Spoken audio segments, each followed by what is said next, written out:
At first, I was going to put on a full suit and tie just for this one review. I don't know why I do these things to myself.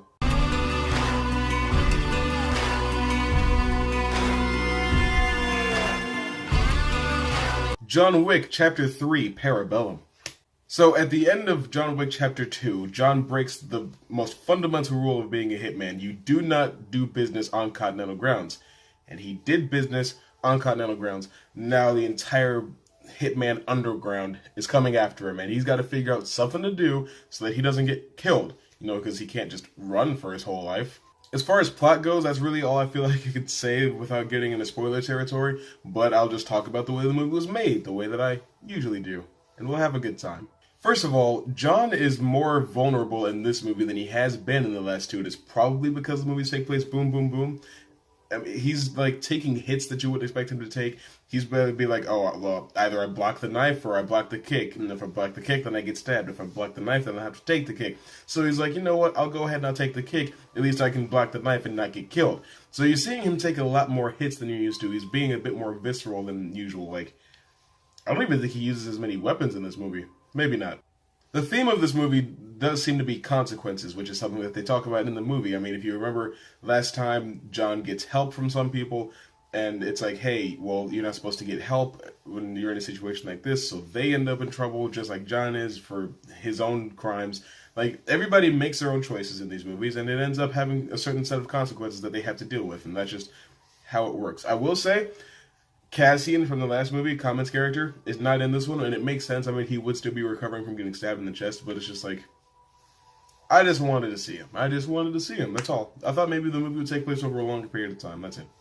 That being said, though, when I was talking about John having to get into more fistfights than usual, he's actually up against more people that can put up a fight. Usually they're just there to get shot, and that's it. But since he's not shooting as many people, and he has to actually fight more people, it's like, well, he's got to be up against people that know how to fight and can push him to his physical limits. And that's something that I loved from the last one, and it's something that's definitely present here.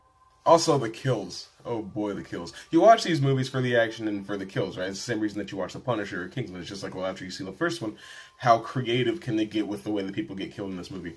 There's a couple of ways people die in this movie that might make you uncomfortable, and there's a couple of ways that absolutely will. It's just like, oh, I really could have used a camera cut at that exact moment, but okay, I get it, you're rated R, do what you will. And this movie, like the last two, was an adrenaline ride start to finish, and that's not to say that it's just filled with mindless action. It's just there's something always interesting to get you from this action set piece to the next action set piece. There's always things that are going on that keep you intrigued. And the thing that I love most about the John Wick movies is the world building. I love the world that John Wick takes place in. I love everything around the character that he has to deal with, and that's kind of the basis for this film, is the rules and continuity set up in the last films is what gives us the plot of this one, and they continue to build on it without it getting out of hand. Everything that they introduce in this movie still fits with what they told you in the last two, and that's very important when you're coming up with a sequel for a movie that didn't even seem like it was going to be a franchise. And that being said, there is room for a fourth movie if they choose to do so. I just hope that they don't turn this into Fast and Furious, and we end up with one every 2 years to the point where we get 8 mainline movies and a spin-off, like Hobbs and Shaw this year, which, by the way, I'm super pumped for. It's off topic, though. See, this is a weird situation for me, though, because I love the first movie for what it actually was, not for what people seem to think that it was. The point is, though, I thought the second one was really good, but not quite as good. I thought this one was equal to, maybe even slightly better than the first one. I think it has the best story out of all three of them, because the first one was kind of... Second one makes a whole lot more sense, and then this one is just, yes, give me more world and more plot, please. But they give you a healthy amount, so I guess it's like 3-1-2. 2 is my least favorite, but that doesn't mean it's bad. It's just not as strong as the other two. It's just how it happens sometimes. Don't judge me, alright? I'm doing my best. With all that said, though, I think it's fair to say that John Wick was spectabulous. I don't like to keep throwing those out, you know?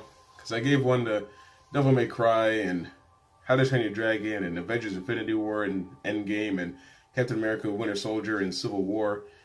It's just like, if I just throw these things out like they're candy, nobody's going to care anymore, you know? It's like, this movie got a spectacular from such productions. It's like, yeah, well, so did Avengers Infinity War. It's just... I gotta get out of here, though. So, if you want more videos, I don't know how to help you.